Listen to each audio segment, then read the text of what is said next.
সুন্দর একটা ঘটনা মনে পড়ে গেল, বুঝছিস? হজরত ঈসা আলাইসাল্লাম একদিন এক রঙের দোকানে গেলেন। দোকানে একটি মটকিতে এক প্রকার রং তৈরি করা ছিল। দোকানদারের কাছে বিভিন্ন মানুষের কাপড় ছিল এবং এক একজনের কাপড় এক এক প্রকার রং দেওয়ার ফরমাশ ছিল।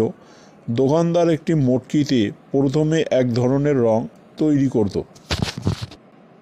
এবং যাদের কাপড়ে ওই রং দেওয়ার আদেশ থাকতো শুধু তাদের কাপড়ে তাতে ফেলতো। তারপর মটকিকে তা হতে পরিষ্কার করে তাতে ভিন্ন আর এক রং তৈরি করত এবং যে সব কাপড়ে এ রং দেওয়ার আদেশ থাকতো এবার তাতে সেই সব কাপড় ফেলতো। এভাবে এক একবার এক এক রং তৈরি করত এবং গ্রাহকদের অর্ডার অনুযায়ী কাপড়সমূহ তাতে ফেলতো।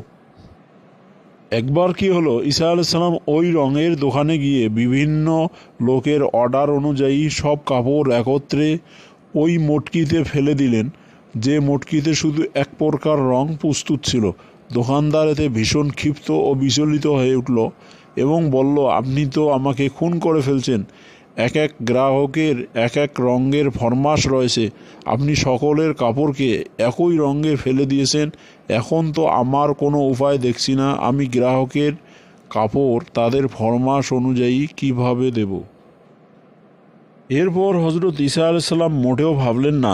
তিনি দোকানদারকে শান্ত থাকতে বললেন এবং তাকে বললেন, প্রতিটি গ্রাহকের কাপড় তার অর্ডার মতো মটকি হতে বের করতে থাকো।